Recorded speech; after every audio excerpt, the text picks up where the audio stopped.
Wala na intro, uunahan ko na kayo at baka mamalikmata kayo at baka akalain nyo, ariho si Piolo ay nagkakamali ho kayo, ariho si Rambordato at andini ho kami ngayon, pumatikar kami ngayon, dini sa Bohol, dini ho sa may Lubok River at kitimusan ho namin ang mga masasarap na pagkain dini. Ang maganda ho dini habang kayo'y kumakain at tumitimos, kayo ho'y naglalayag at kayo ho'y namamasyal at inyong matitimusan ang mga masasarap na mga pagkain ginagawa sa harapan ninyo yan ay tingnan naman ninyo ay iwan ko lang kung hindi kayo mapatakam at habang yan ho kayo naglalayag meron ho din nakakanta at naawit at ari naman ho si kuya ikaw ay nang maigi at ari nga po pala may padaak na rin paglalayag na rin at si kuya ay may pagkaway pa ng maigi ay sabi sa akin Kaborda what's up ga ayos ga welcome Bohol Lubok River.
So yo, what's up mga kaborda, magandang araw mga kaborda, magandang hapon sa inyo lahat. Time check, it's 1:30 in the afternoon and I'm so back here in Lubok River. Andito po kami ngayon Last time na nagpunta po ako dito, if I'm not mistaken, last 2013. So 10 years ago na po siya. So ngayon, it's a different story kasi kasama ko na po ang aking Unico Ejo, ang aking si Lance, ang dahilan kung bakit po ako nandito. So ngayon, nakuha na po sila, ako rin ng dinay. So yan, kakain po kami. Yan nga ako, papakita ko sa inyo anak. Welcome to the Book River. Careful ka anak ha. Mahulog. Mami ha. Pamo sila. So maglalunch na ho kami. Kasama ko po ang aking in-laws. So ako muna ho ay nagawa syempre ng aking vlog. So mapakarami ho tao sa aking likuran, sa aking diliran. Ay mapakarami ho dyan nakatingin at nakikinig sa akin. So kanon po talaga ang mga vloggers. So Carabels na ni Kabord. Ayan. So yan. Yun papakita ko sa inyo. So at the moment kumukuha po sila ng mga pagkain. Nandun po ang aking biyanan. Yun po ang inay. At ang tatay, nasaan ang tatay? Yun dun po pagsiksikan doon. At ariho ang mga pagkain nila dito. So yan anak, meron ka na? Meron ka na? So yan, mamaya sasakay kami ng balsa anak. Tayo kakanta. So ang daming pagkain nila dito. May pansit. Ano yon, mami? So mainit kaya maganda ito.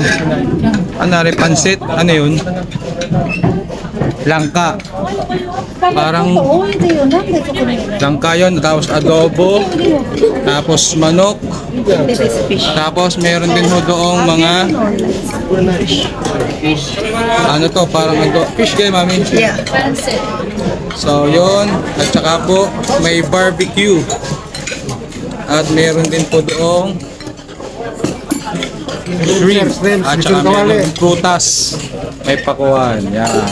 Habang naglilibot-libot ho diyan, ay di kami ho ay tamang masidlaan dyan sa Lubok no. Pinagmamalaki niya ng Lubok River na yan.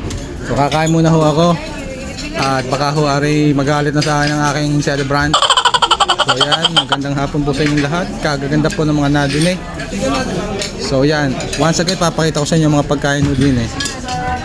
So meron tayo ditong para mga muffins, suman, kalamay. At syempre meron din tayo ditong kaya ano to pork? Lechon kawali sir. Lechon kawali. Lechon kawali, hipon. At syempre pinagmamalaki nilang, sorry po. Pinagmamalaki nilang barbecue, pritong manok, at saka po adobo. Mainit-init pa yan. At hindi ko alam kung ano to. Ano kaya ito? Parang ano ito? Hindi ko alam ito. Langka daw. Langka po. Thank you bro. Taga saan kayo bro? Marikina. Marikina. Alright. Sa Batangas po ako. Alright. Thank you. Nakasama pa sa vlog si bro. So yan. Para kami nagkatao para kita panina doon sa harapan bro. So yan. Meron din tayong kanin. At saka meron tayong soup dito. Yan. At syempre meron ho tayo dito. Ano kayo ito? Para mga pipino, zucchini, ampalaya, at saka po atsara. Andito na ako sa harapan ninyo at ako po ay titimos na ng masarap na pagkain po dito sa Lubok River. So yan, titimusan ko na ang mga pagkain nila. So meron ako ditong hipon syempre at itong kanilang barbecue. So naandar po habang kami kumakain.